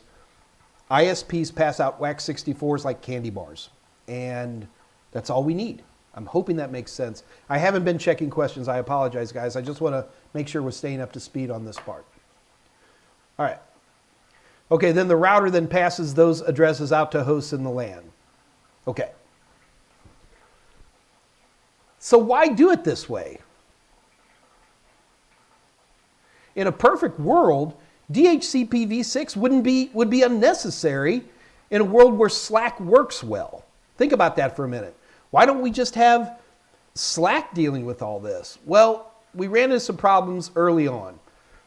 They designed IPv6 not for the end users. They designed it for the tiers, for ISPs with lots of subnetting needs and all that stuff. And they just kind of ignored everything else. So in their opinion, they're like, okay, look, we're going to use this DHCP6 as a fix for exactly two things. Number one, to handle router prefixes, because they never really designed Slack to pass out router prefixes, and for DNS. To them, DNS was a end user thing. I mean, anybody who's ever dealt with upstream routers other than these end user gateway routers, these routers don't really need they don't really need DNS to do their job. And it was an interesting time, which I was pretty deeply involved in, I'll argue and say 15 years ago, up to 10 years ago, when they're spinning out all these RFCs for IPv6. And I was sitting at a Black Hat conference in Las Vegas, Nevada.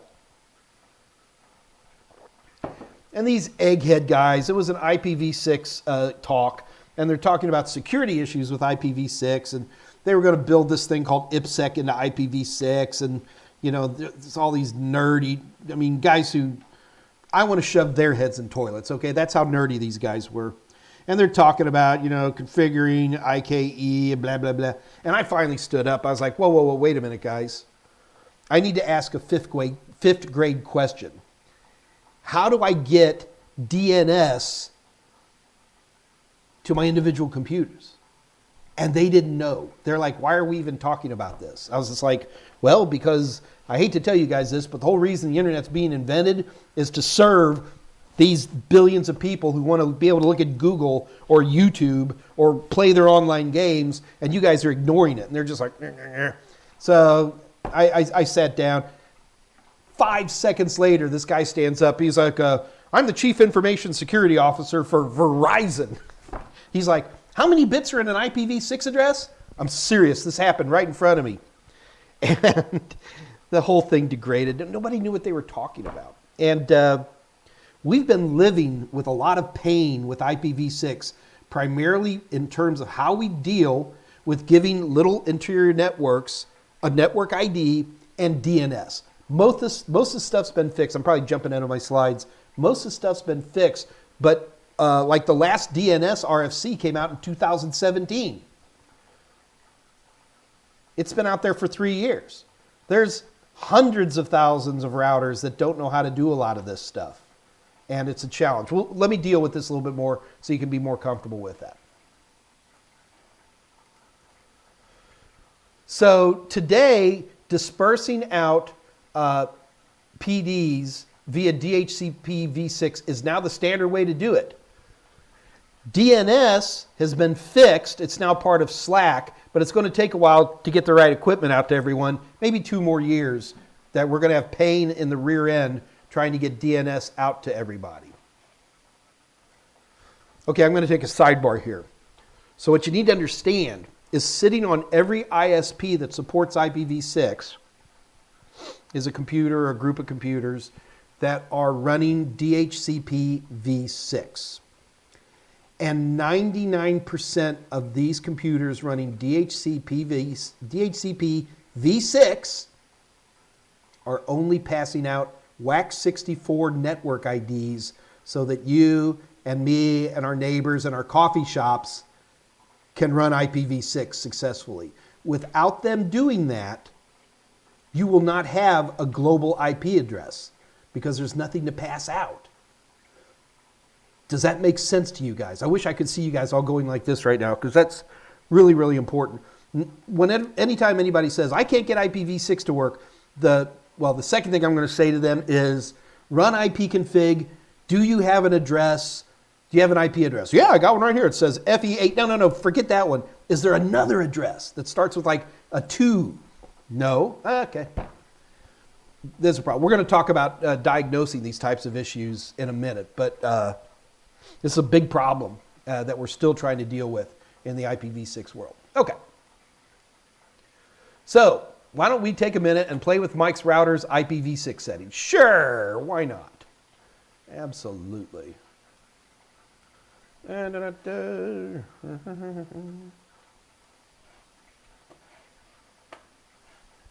can't find mine. All right.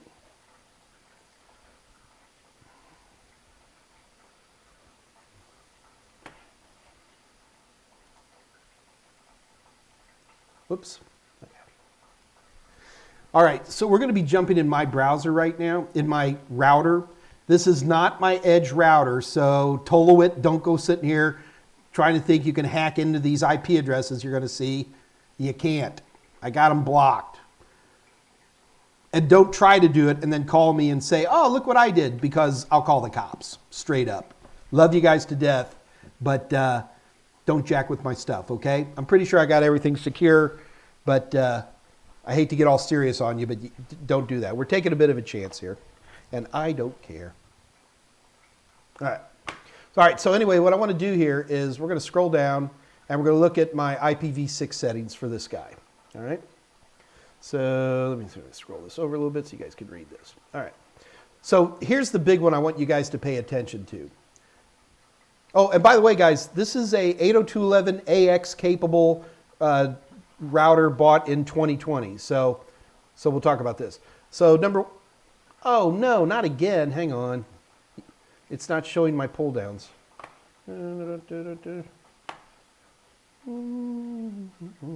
Okay. So if you take a look here, number one is disable. 99%, if you have a ISP that provides IPv6, you want to go native, all right? And if you want anybody behind your router to also be on the internet, be sure to enable this. If it's disabled, you're not going to go too far. Okay, so here is actually the IP addresses of the LAN side of my router. And again, this is an interior router. Pretty sure I got everything blocked. Okay. So we can see that the address for the LAN side of my router is this. It's a 64-bit prefix which is being passed out. That's what the prefix is. This is coming from my ISP. Okay? Now, auto configuration setting is stateless or stateful. Stateful means, look, basically I'm using Slack. Because today with Slack you can get your IP address, you get your subnet, well, we know the subnet mask is WAC64. You get your gateway router, and because this is a very new router, it knows how to use Slack, or it's actually underneath DHCP. DHCP v6 and Slack, even though they are not the same thing, are often intermixed terms. I don't invent this stuff, it's just the way it happens. And so you almost always want to have this stateless. There's a few situations where you might want to set it to stateful. If I set this to stateful, what it's basically saying is, I want to act like my own little mini DHCP v6 server, and I will pass these addresses out. It will give everybody this as a gateway. It'll pass out an IP address, and it will also pass out DNS, although it doesn't bother showing you any of that stuff. I'll show you in just a second where that comes from. This is a very rare thing to do. Next one is going to be connect to DNS server automatically. Right now I've got that disabled because I like to use CloudFront and Google instead of this one that comes from AT&T. But I can just leave it at that, and I'll just get a pass down DNS server just like I would with IPv4. And then the last one is enable router advertisement. If this is disabled, nobody, the router will not respond to router advertisements, and nobody will be able to use that. I guess if you set every individual Windows machine and every phone and every printer statically on themselves, you could do that. But oh my gosh, why would anyone ever want to do that? That just is terrifying. The bottom line is that when properly configured and understanding that the only place a DHCP v6 really ought to exist is up on the ISP, and that's really only to pass out WAC64 subnets to individual computers, life's good, works great. The downside is that when you start having ISPs that aren't playing ball. And I'm going to take a minute and let's talk about some of those issues too. Where is my PowerPoint presentation? Come back to me, PowerPoint. There we go. All right. So if you set up IPv6 and it isn't working, there's a few things you really need to check. Number one, is IPv6 turned on? On your individual machine, have you turned on IPv6? In Windows and on Macs, it's trivial to turn that off. Make sure it's turned on. On pretty much every operating system, IPv6 is on by default. What gets you in trouble more than anything else is that new camera you got, or that Nest thermostat, or you've got an old smartphone. Sometimes you might have to find yourself digging through those devices to make sure IPv6 is running. If IPv6 is running, you will have a link local address. If you do not see a link local address, then IPv6 isn't running. Number two, do you have a global address? Now, we've covered this already pretty much. If you don't have a global address, in all probability, either your ISP, which is rare these days, or your router is not configured to pass stuff out. So doing things like making sure your DHCP prefix is turned on, and make sure enable router advertisement is turned on, and that should light it up pretty much auto-magically. So that's really part of the router configuration right there. The other thing is that, especially if you're running a router behind another router, keep in mind that you may have to open up ports. In particular, UDP port 546 and UDP port 547. I forget which direction to run them. I open them up both ways. That gets a lot of people out of trouble right there. But the bottom line is that DNS is still a pain. If you have a global address and you're able to open up a browser and get to an IPv4 site, no problem, then what you probably need to consider is that you might want to set a static DNS to every single one of your hosts, or set up an old school IPv4 DHCP server that only passes out DNS information. That's it. Because everything will work just fine. Because IPv4 DNSs all have quadruple A records. So your IPv6 will run just fine with an IPv4 DNS server. The IPv6 will talk to the DNS server. All DNS servers, even if it's an IPv4 address, almost certainly also has an IPv6 address. That'll resolve itself. It'll look at a quadruple A record. It'll pass a proper IPv6 address to it, and it'll work. Period. So those are the big things to watch out for more than anything else when you're messing with IPv6. Okay, I think that's all I got there. I want to show you one more setting. It's rare and it's weird, but it works great. Now, before I show you the setting, I want to get you guys to wrap your heads around something very cool. Remember, I'm telling you, ISPs will respond to a router that's asking for a prefix delegation, right? And it'll hand it a WAC64. I should have made a diagram for this. So let's do it from here to here. So over here is my router, which is my edge router for my fiber, okay? I've got another router, which is the router you guys have been looking at, which is behind this router. This is all in my house. CPE, customer premise equipment. And then behind that is my IPv6 network ID. But this one also has a network ID. Between the two routers, they have their own network ID. It was passed from DHCP v6. And I didn't have to do anything. I was just lucky. And what happened, I had to do a lot of phone callings. Anyway, with AT&T, if they hear any router. It has to be a legit router, but any router that asks for a prefix delegation gets it. So when my first router asked for a prefix delegation, the little network between the two routers, it got its network ID, but then this one in the middle, he goes through the other guy, goes out to AT&T, says, I need one too. AT&T brought it into him. So I had two unique, perfectly happy, working IPv6 network IDs. And I didn't even mean to do it, guys. I wish I could say it was right. No, I just stumbled into it and it worked. It doesn't happen for a lot of folks. A lot of times with a lot of ISPs, in particular folks like Xfinity and stuff, will only pass out one network ID per customer, per MAC address on the modem. And you're not going to have the same luck. So what you do is they have a little feature that I've seen on lots of routers now called pass-through. Let me show you that. All right, so here's native. Static IPv6, which you'll never set, but here's one called, you see this thing called pass-through? Oh, by the way, everything else underneath that is old school tunneling, which I don't think anybody needs anymore, but it's there. This pass-through setting, I'm not even going to click it because I'm afraid it'll knock my network down, does something absolutely magical. You guys ready to wrap your heads around this?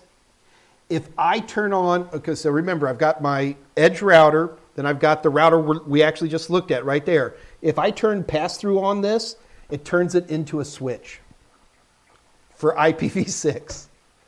So whatever the network ID that was running between these two guys gets passed out to everybody. And that absolutely happened. I ended up, I had two unique network IDs. I turned on pass-through, and then suddenly, boom, it took about a minute and a half for everybody else to propagate it out. But then everybody had that same, the whole thing. Now, from a security standpoint, I don't know how good that is. I mean, the edge router's got good firewalling and all that stuff on it, so it's probably okay there. But that was an excitement to say the least. So this pass-through setting, at this point in the game, I'm going to treat it as if I can't get IPv6 working any other way, if I set my interior router up with pass-through, it's just going to let everything through. There's no firewalling, no nothing. IPv4 and everything still gets routed and all that, but not IPv6. So something to consider, and we're certainly seeing in a lot of these SOHO routers today. So I think that covers all the bases. I'm actually thinking about maybe doing another IPv6, but I want to move it more towards an enterprise level.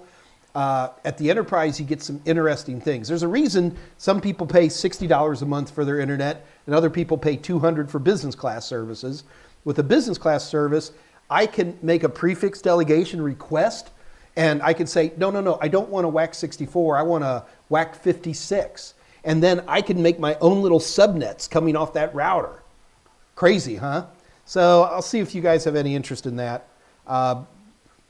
That is probably outside of anything you're going to run into on a CompTIA exam, but it is awfully cool.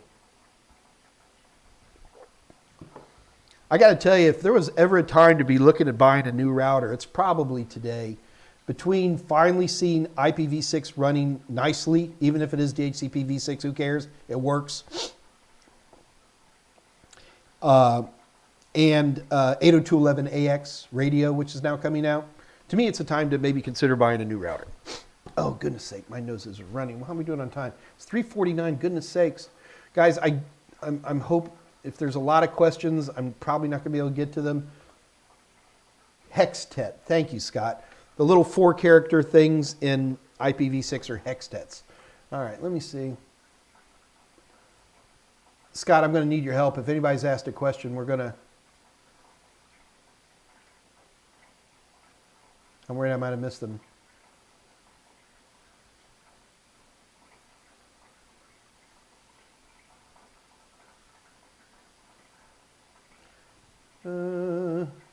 All right, I've just got, there seems like a lot of talking while I was going on, so I'm just going to have to pick an arbitrary spot.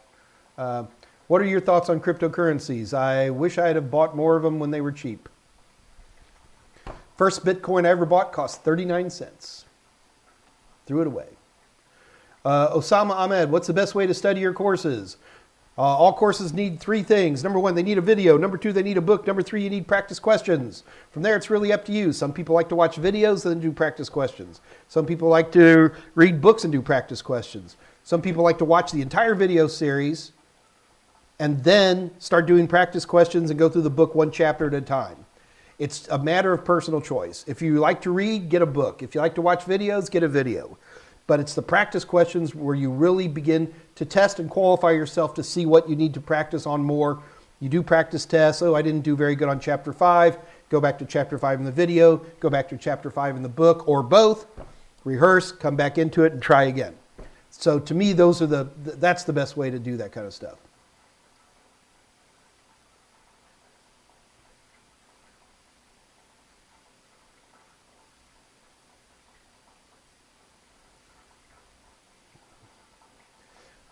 Osama Ahmed, what is the best plan to become an ethical hacker? Osama, my first question to you would be, why?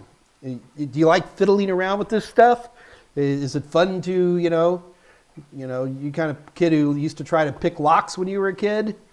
For the record, most pen testers are also very good at picking locks. I'm serious. It just seems to go hand in hand. If you're that type of person, then the best way to go about it is probably, in terms of certification, at least get a Network Plus and go to work. This is the thing. There is no such thing. Somebody always says there's no such thing as an entry-level IT security person. Well, there are, and we have an entire video. We did it about 6 months ago with Jessica Dickerson that talked about how to get entry-level IT security jobs. They're not very fun. You're going to be working the midnight to late in the morning shift staring at monitors, but it is work and it is security, and you move from that direction. Once you're in there and you start to move forward, you get yourself up there a little bit. Most certifications are done while you're working. Most people study for certifications on nights and weekends because they got a job, all right? If you're the type of person who thinks, I need to get 6 certifications and then get a job, you're making a terrible mistake. You're going to be very disappointed. Get out there, get a job. Go work at Best Buy. Go work at a help desk. Do whatever you got to do. Get some money in so you can pay rent. And then, you build up your certifications from there. And the other thing, Osama, you might want to consider is that you might change your mind. I know a lot of people who are like, I want to become a hacker, and they end up being router configuration geniuses and making more money anyway. So that would be the way to go.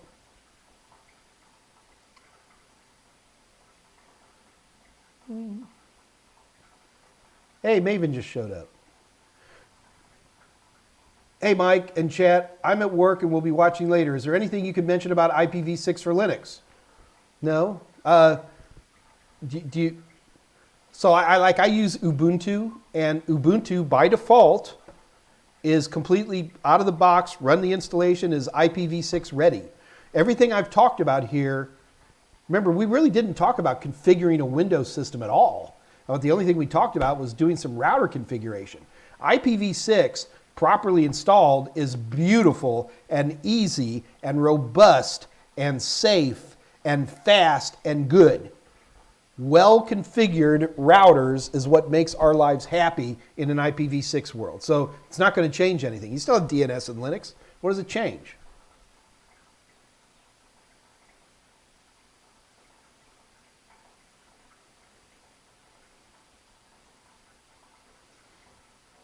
Elbow. One day each of Mike's fuzzy hairs will have an address. Careful.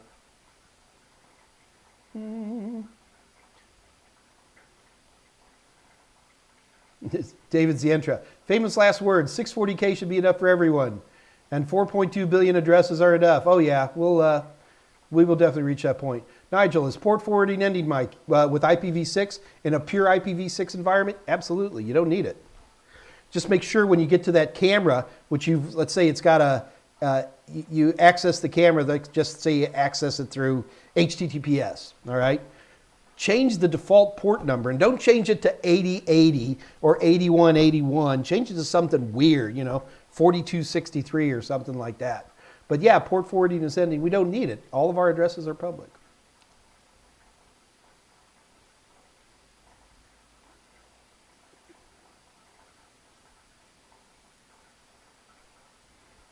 Alice Potsy, I'll never give up on Linux. You go, girl. See, the thing that people got to remember is I love Linux. I just don't like it as a desktop system. I've got lots of Linux systems running around here, but they work for a living. They're routers and home theater systems and other stuff.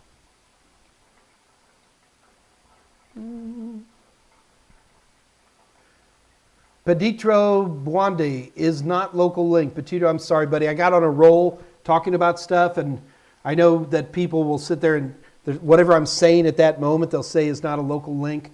But unfortunately, sorry, man, I can't respond. Do keep in mind, just come back. I know we're getting ready to go on the holidays, but come back. You can even ask Dave Rush a lot of these questions. He's pretty good at this too. Not as good as me, but he's pretty good too.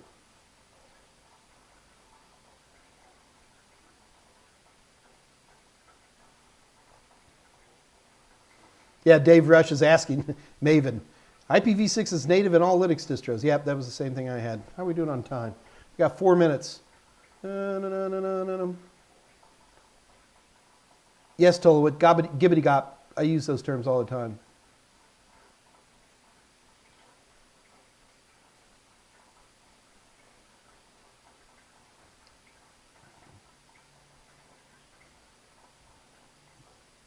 Yeah, David, thank you, Dave Rush, for showing that to Cameron. I do an entry level for Wireshark. Wireshark is, everybody should be comfortable with that tool. It's not only a good tool for fixing networks, it's a great tool for learning too. Absolutely wonderful.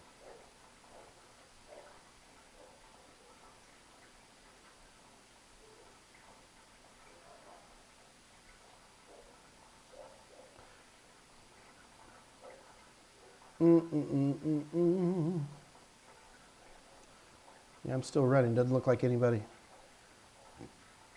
Everything you saw was behind a firewall, but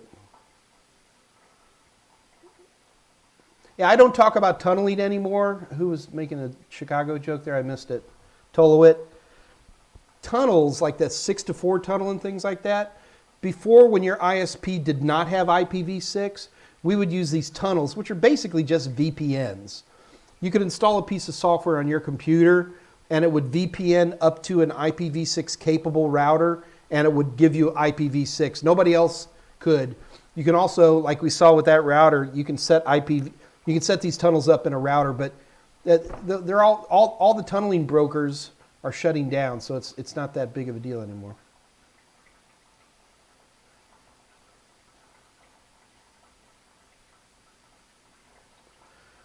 Jim R. Baron, is it possible to get a guest spot? Sure. I'll put anybody on if you got something interesting to say. Michael Reeves, Mike, what is a good and expensive router? Raspberry Pis.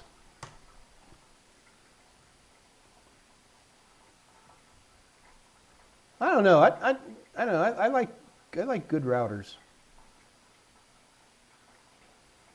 I don't buy cheap peanut butter, and I don't buy cheap routers.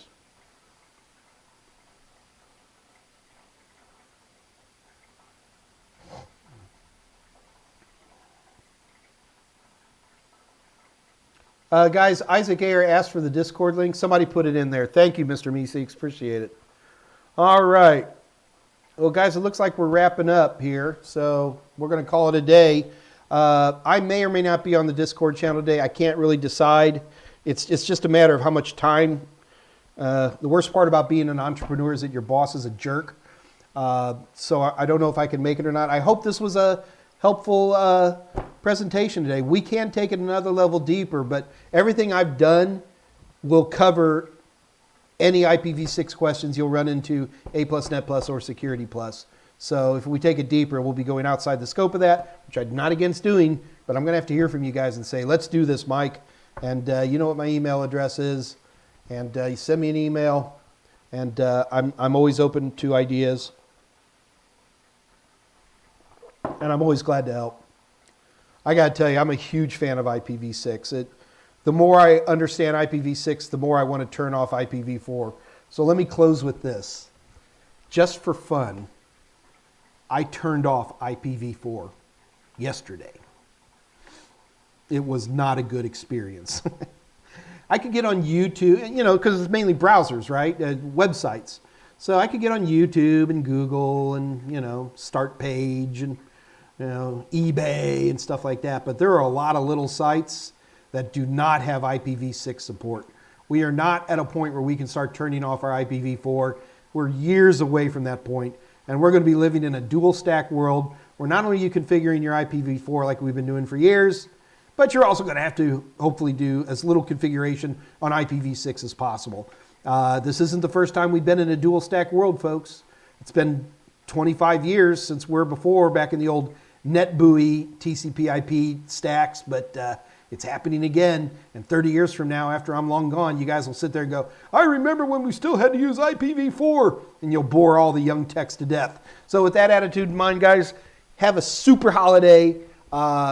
We will have messages up that you can look at. Do remember, don't forget to take advantage of the 50% discount. All you have to do is go to www.totalsim.com, use the password SNOW2020 on checkout. You get 50% off A+, Net+, Security Plus, as well as 50% off A+, Net+, not Security Plus, A+ and Net+, practice question, and simulation bundles. So until then, happy holidays, and I'll be catching you guys in the new year. Y'all be good now. Bye-bye.